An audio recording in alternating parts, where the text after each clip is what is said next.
Hello friends, जब भी हम साइकोलॉजी की बात करते हैं तो रेमंड कैटल इनका नाम बहुत ही रिस्पेक्ट से लिया जाता है। और वो इसलिए कि जब हम पर्सनालिटी के असेसमेंट की बात करें तो हम 16 पीएफ को यूज करते हैं। 16 पर्सनालिटी फैक्टर क्वेश्चनर, आपको याद होगा। यदि हम पर्सनालिटी को समझने की बात करें तो हम रेमंड कैटल की पर्सनालिटी थ्योरी को पढ़ते हैं। जब हम इंटेलिजेंस की बात करते हैं तो इंटेलिजेंस के टाइप्स को समझने के लिए या इंटेलिजेंस के कॉन्सेप्ट को समझने के लिए हम रेमंड कैटल की इंटेलिजेंस थ्योरी को पढ़ते हैं। आज क्या पढ़ने वाले हैं?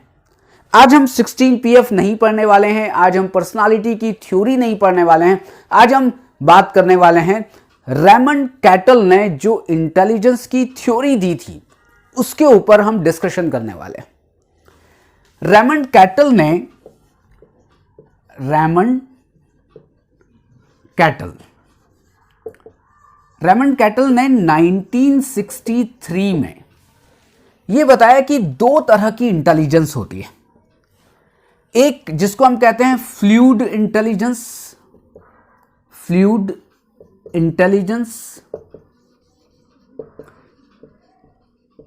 और दूसरे को हम कहते हैं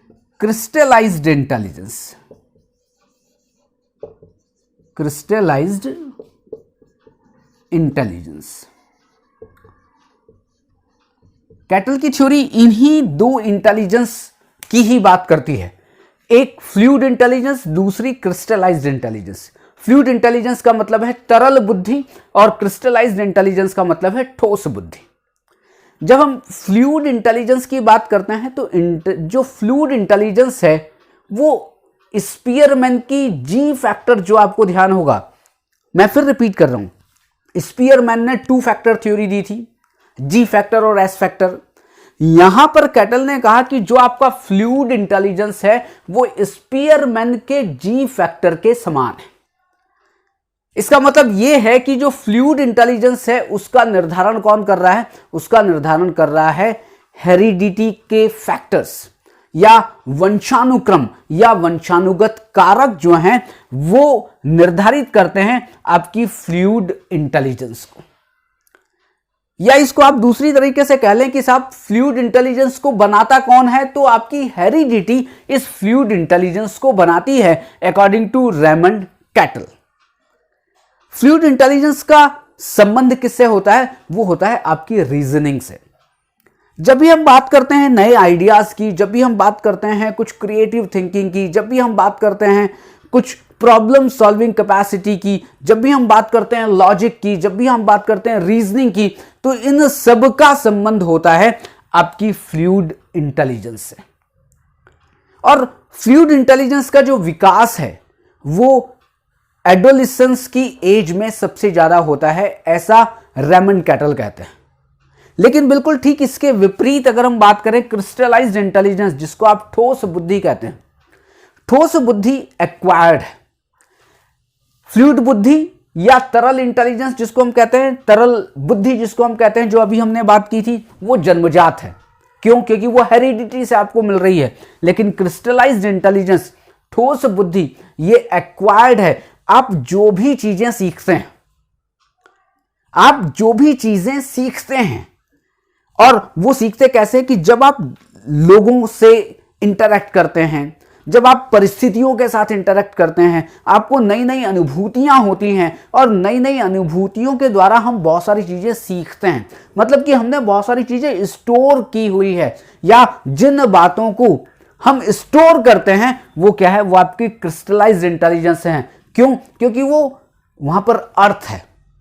अर्थ का मतलब आपने सीखा, किसी कॉन्सेप्ट के अर्थ को लेकर कोई चीज सीखी, वो क्या है? क्रिस्टलाइज्ड इंटेलिजेंस है।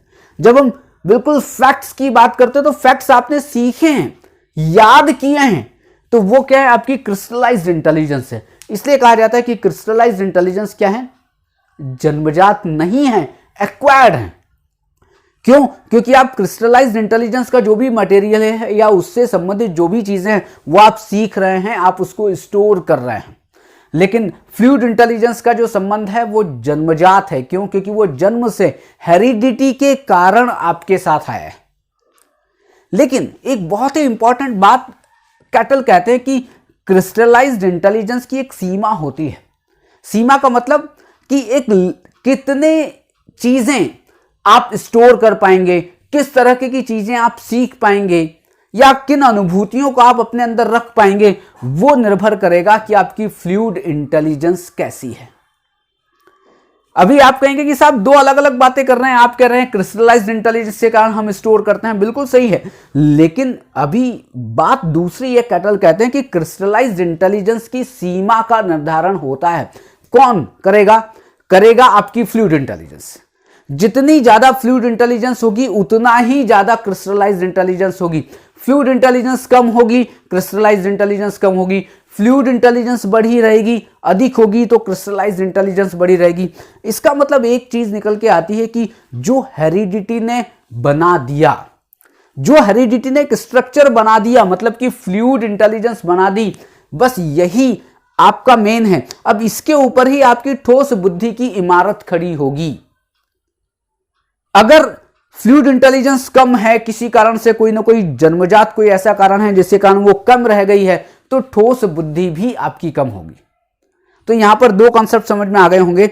एक फ्लूइड इंटेलिजेंस जो जन्मजात है, वो हेरिडिटी के कारण है, उसका निर्धारण कौन कर रहा है? वंशानुगत कारक हो रहे हैं। और इसका जो फ्लूइड इंटेलिजेंस का संबंध रीजनिंग से होता है, लॉजिक से होता है और अक्षर, संख्या, इन चीजों से होता है। लेकिन जब हम क्रिस्टलाइज्ड इंटेलिजेंस की बात करते हैं तो ये एक्वायर्ड है, सीखी गई है। जो भी अनुभव हम सीखते हैं और हम उसको स्टोर करके रखते हैं, वो क्रिस्टलाइज्ड इंटेलिजेंस के कारण है।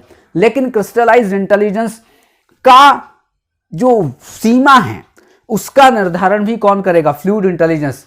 क्यों? क्योंकि हेरिडिटी ही सारी चीजें निर्धारित कर रही है according to Raymond Cattell. Fluid intelligence adolescence की एज तक बढ़ती है, लेकिन जो क्रिस्टलाइज्ड इंटेलिजेंस है वो एडल्टहुड में भी बढ़ती है। क्यों?